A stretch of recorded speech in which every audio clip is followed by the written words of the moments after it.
hal usbuuc ka hor oo ku beegneyd gaar ahaan 29 bishii Abriil waxaa wada sare loo diray gantaalka ay direen Shiinuhu ee lagu magacaabo Long March 5B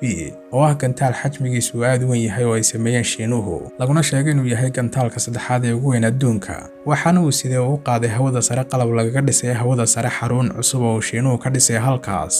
gantaalkan waxaa laga diray goob ku taala koonfurta dalka Shiinaha oo lagu magacaabo Hayaan markii la diray lagu guuleystay inuu ka soo fuliyo hawshii hawada sarena xaruntii laga diray gantaalkan ayaa isku dayday inay soo celiso gantaalka oo ay ku soo celiso dhulka laakiin nasiib darro gantaalka wuxuu ka baxay Shiinaha farahoodii oo ay awoodi waayeen inay xakameeyaan wuxuuna noqday gantaalkii mid dhex duulaya oo dhex wareegaya dhulka dushiisa isagoo ku socda xawaare aad u dheeraynaya oo gaadhaya ku dhowaad 27 kiiloomitir saacadii taasoo ay macnaheedu tahay xawaaraha gantaalkan uu ku socdo wuxuu ka dheeraanayaa xawaaraha codka wax ka badan 22 jeer laab markii uu Shiinuhu ku guuldareystay inuu xakameeyo gantaalkan muuqaran arrinka laakiin waxa laga ogaaday oo iktisaaftay warkan wasaaradda difaaca ee dalka Mareykanka oo sheegtay inay ilaalinayaan oo isha ku hayaan gantaalkaas dhulkana uu soo gaari doono usbuucan dhammaadkiisa inta u dhaxaysa maalmaha Jimcaha iyo Isniinta wuxuuna dhaliyay warka gantaalkani muran iyo hadal hayn badan uu ka dhaliyay adduunka oo dhan dhammaan dadka ku nool dunida oo dhan wuxuu ku abuuray cabsi aad u weyn sababtoo ah meesha uu ku soo dhici doono gantaalkani gabi ahaanba waa mid aan la garanayn wuxuuna soo dhici doonaa qaab nasiib oo lama garanayo meel cayiman oo ku soo dhici doono haddaba sidee ay suurtagal tahay in looga hortago gantaalkan ay Shiinuhu ku soo dayaceen dhulka maxaana dhici kara haddii uu la qadareyn gantaalkan uu ku soo dhaco meel bari oo ay dad badan joogaan oo aanu ku soo dhicin meel bada intaynan ogaan jawaabtaas hay loo bindaawada inaad like saarto muuqaalka mahadsanid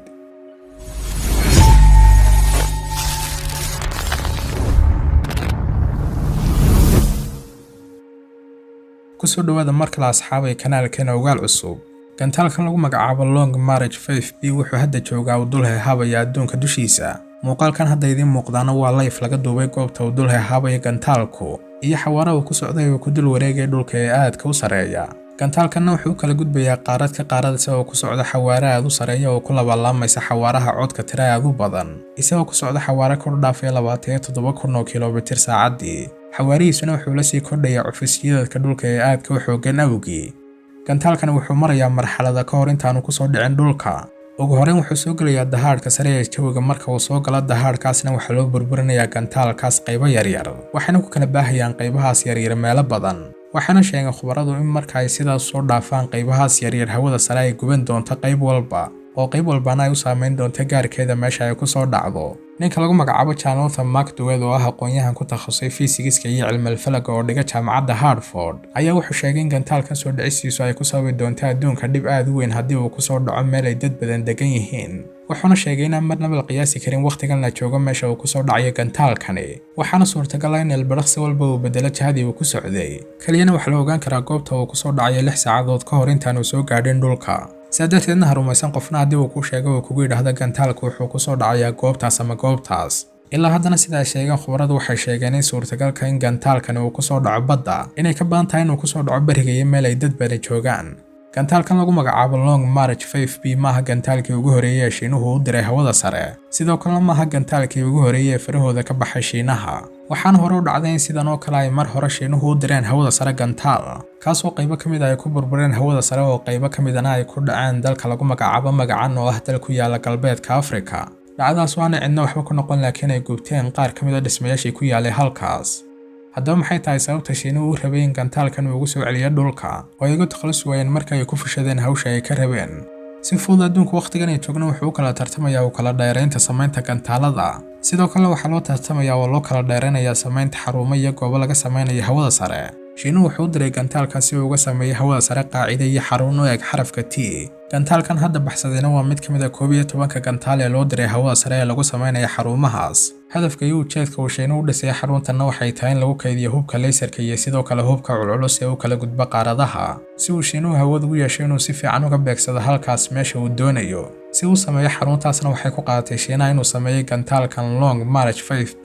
oo dhererkiisu gaadhayo 30 mitir culayskiisuna gaadhayo 20 tan waxaan loo qorsheeyay marka uu soo fuliyay hawshaas loogu talagalay in lagu soo celiyo dhulka si loo adeegsado mar kale intii la sameyn lahaa mid cusub oo ku kacaya lacag iyo kharashaad aad u tiro badan wuxuuna qaaday gantaalkan qaybo ka mid ah xaruntaas laga dhisay hawada sare oo la rabo in la isku wadadhajiyo oo la dhameystiro marka la wada keeno goobta dhammaan qaybaha lagu dhisi lahaa ay ka kooban tahay xaruntani waqtigaas oo la rajeynayay inuu noqdo sanadka 2022 sidaa darteed ayuuna Shiinuhu ugu soo celiyay gantaalka dhulka si uu u isticmaalo mar kale. sababta culayskii walba ee loo diray hawada sare waxa ku baxaysa uu ku kacayaa $10,000. waxaan loo sameeyay gantaalkan inuu la tartamo gantaalka Mareykanka ee lagu magacaabo Falcon 9 oo ay samaysay shirkadda SpaceX ee uu iska leeyahay ninka lagu magacaabo Elon Musk. gantaalkana waxa uu waday inuu dowladaha hawada sare ugu soo noqdo dhulka qaab ammaan ah, sidaasna wuxuu ku noqday Mareykanku mid isagu haysta awoodda ugu badan ee hawada sare. isagoo geeyay hawada sare gantaalo tiro badan oo qaaday hub ay ka mid yihiin dayax-gacmeedyada wax lagu jaajuuso iyo hub kale oo culculus oo aad u tiro badan, iyadoo mar walbana awooday shirkaddan SpaceX inay ugu soo celiso gantaaladoodii bartoodii qaab ammaan ah.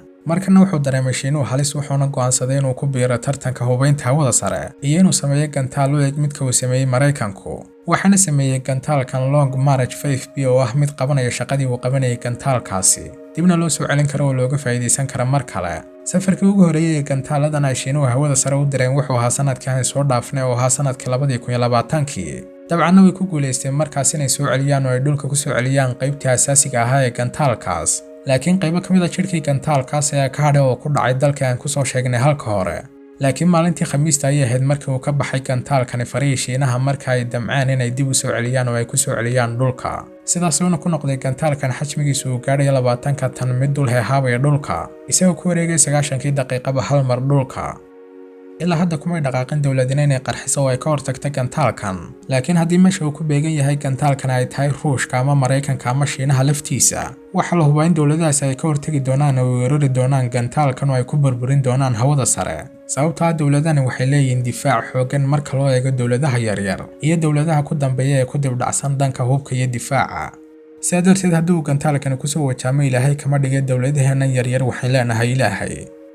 intaas inaan ku diinaynaa daawadayaal mawduuceena gaaban oo aan kaga hadlaynay gantaalkan ku soo wajahan dhulka. nagula wadaagna commentiga aragtidaada ku wajahan mawduucan. hayloobin daawada haddii uu ku qanciyo muuqaalku inaad like saarto, subscribe-na saar haddii aad ku cusub tahay channelkeena Ogaal Cusub. waad mahadsan tahay.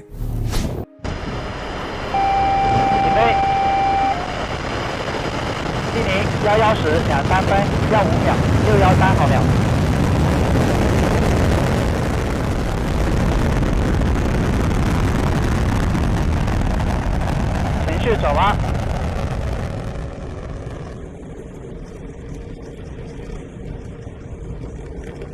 文昌光学雷达跟踪正常，遥测向正常，文昌飞行正常。